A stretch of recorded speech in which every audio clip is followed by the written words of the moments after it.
ಲೋಕಸಭಾ ಚುನಾವಣೆಯನ್ನ ಗೆಲ್ಲುವಂತ ನಿಟ್ಟಿನಲ್ಲಿ ದಳಪತಿಗಳು ರಣಸನ್ನದ್ಧ ಆಗಿದ್ದಾರೆ. ಈಗಾಗಲೇ ಚುನಾವಣೆ ಗೆಲ್ಲುವಂತ ನಿಟ್ಟಿನಲ್ಲಿ ಮೈತ್ರಿ ಮಾಡಿಕೊಂಡಿರುವಂತದ್ದು ಬಿಜೆಪಿ ಹಾಗೆ ಜೆಡಿಎಸ್.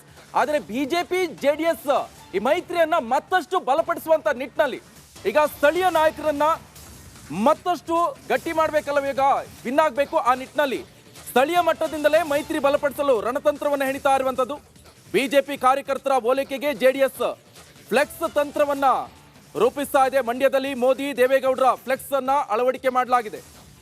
ಮೈತ್ರಿ ಬಗ್ಗೆ ಕಾರ್ಯಕರ್ತರಿಗೆ ತಿಳಿಸಲು ವಿಶೇಷ ಪ್ರಚಾರ ಇದು. ಮಂಡ್ಯ ಜಿಲ್ಲಾದ್ಯಂತ ಬೃಹತ್ ಫ್ಲೆಕ್ಸ್ ಅನ್ನ ಅಳವಡಿಸಿದ್ದಾರೆ ಜೆಡಿಎಸ್ನವರು. ಯಾಕಂತ ಹೇಳಿದ್ರೆ ಈ ಹಿಂದೆ ಕಾಂಗ್ರೆಸ್ ಜೊತೆ ಜೆಡಿಎಸ್ ಮೈತ್ರಿಯನ್ನ ಮಾಡ್ಕೊಂಡಿತ್ತು. ಆ ಕಾಂಗ್ರೆಸ್ ಜೊತೆಗಿನ ತಪ್ಪನ್ನ ಮರುಕಳಿಸದಂತೆ ಈಗ ಜೆಡಿಎಸ್ ಅಲರ್ಟ್ ಆಗಿದೆ. ಈ ನಿಟ್ಟಿನಲ್ಲಿ ಬಿಜೆಪಿ ಹಾಗೆ ಜೆಡಿಎಸ್ ಈಗಾಗಲೇ ಮೈತ್ರಿ ಮಾಡಿಕೊಂಡಿರುವಂತದ್ದು. ಈ ಮೈತ್ರಿಗೆ ಯಾವುದೇ ರೀತಿಯಾದಂಥ ತೊಂದರೆ ಬರಬಾರದು. ಈ ನಿಟ್ಟಿನಲ್ಲಿ ಜೆಡಿಎಸ್ ಎಲ್ಲಾ ರೀತಿಯಾದಂಥ ಅಲರ್ಟ್ ಆಗಿದೆ. ಚುನಾವಣೆಯನ್ನ ಗೆಲ್ಲೇಬೇಕು, ಅದು ಕೂಡ ಮಂಡ್ಯದಲ್ಲಿ ದೊಡ್ಡ ಮಟ್ಟದಲ್ಲಿ ಗೆಲುವನ್ನ ಸಾಧಿಸಬೇಕು. ಈ ನಿಟ್ಟಿನಲ್ಲಿ ಶತ ಪ್ರಯತ್ನವನ್ನ ಪಡ್ತಾ ಇರುವಂತದ್ದು. ಈಗಾಗಲೇ ಜೆಡಿಎಸ್ ಹಾಗೆ ಬಿಜೆಪಿ ಅಂದ್ರೆ ಮೋದಿ ಫ್ಲೆಕ್ಸ್ ಹಾಗೆ ಜೆಡಿಎಸ್ನ ಮಾಜಿ ಪ್ರಧಾನಿ ದೇವೇಗೌಡರ ಫ್ಲೆಕ್ಸ್ಗಳನ್ನ ಕಟೌಟ್ಗಳನ್ನ ಹಾಕ್ತಾ ಇರುವಂತ. ಯಾಕಂತ ಹೇಳಿದ್ರೆ ಸ್ಥಳೀಯ ಮುಖಂಡರಿಗಿರ್ಬೋದು, ಸ್ಥಳೀಯ ಕಾರ್ಯಕರ್ತರಿಗೆ ಅವರಿಗೆ ಗೊಂದಲ ಆಗಬಾರ್ದು. ಕೆಲವರಿಗೆ ಗೊತ್ತಾಗಲ್ಲ ಜೆಡಿಎಸ್ ಬಿಜೆಪಿ ಜೊತೆ ಮೈತ್ರಿ ಮಾಡ್ಕೊಂಡಿದೆ ಅಂತ. ಆದರೆ ಇದೆಲ್ಲವೂ ಕೂಡ ಗಮನಕ್ಕೆ ಬರಬೇಕು. ಈ ನಿಟ್ಟಿನಲ್ಲಿ ದೊಡ್ಡ ಮಟ್ಟದಲ್ಲಿ ಫ್ಲೆಕ್ಸ್ಗಳು ಎಲ್ಲವೂ ಕೂಡ ರಾರಾಜಿಸ್ತಾ ಇರುವಂಥದ್ದು ಮಂಡ್ಯದಲ್ಲಿ.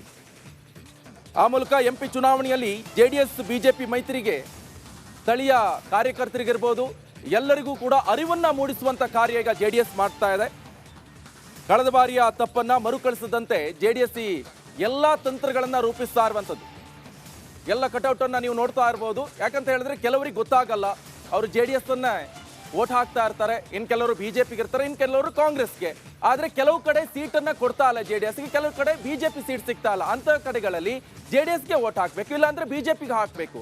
ಕೆಲವರಿಗೆಲ್ಲ ಗೊತ್ತಾಗೋದಿಲ್ಲ ಅವ್ರು ಮೈತ್ರಿ ಮಾಡ್ಕೊಂಡಿದ್ರಂತ. ಆದ್ರೆ ಈ ದೊಡ್ಡ ದೊಡ್ಡ ಫ್ಲೆಕ್ಸು ಅಥವಾ ಬ್ಯಾನರ್ಗಳು ಕಟೌಟ್ಗಳನ್ನ ನೋಡಿ, ಓ ಇವ್ರ ಜೊತೆ ಇವ್ರು ಹಾಕಿದ್ದಾರೆ ಅಂದ್ರೆ ಜೆಡಿಎಸ್ ಹಾಗೆ ಬಿಜೆಪಿ ಮೈತ್ರಿ ಮಾಡ್ಕೊಂಡಿದೆ ಅಂತ ಗೊತ್ತಾಗತ್ತೆ.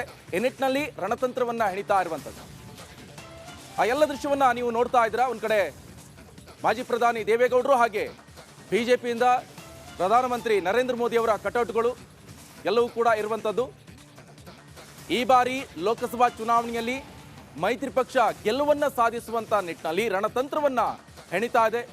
ಎಲ್ಲ ರೀತಿಯಾದಂಥ ಸಕಲ ಸಿದ್ಧತೆಗಳನ್ನ ಈಗಾಗಲೇ ಮಾಡಿಕೊಳ್ತಾ ಇರುವಂಥದ್ದು. ಮಂಡ್ಯವನ್ನು ಕೂಡ ಟಾರ್ಗೆಟ್ ಮಾಡಿಕೊಂಡಿದೆ ಜೆಡಿಎಸ್.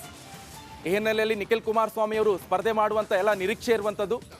ಆದರೆ ಮಂಡ್ಯದಲ್ಲಿ ಜೆಡಿಎಸ್ ಕಾರ್ಯಕರ್ತರಿಗೆ ಗೊತ್ತಾಗಬೇಕು, ಹಾಗೆ ಬಿಜೆಪಿ ಕಾರ್ಯಕರ್ತರಿಗೂ ಕೂಡ ಗೊತ್ತಾಗಬೇಕು ಮೈತ್ರಿ ಮಾಡಿಕೊಂಡಿದ್ದು.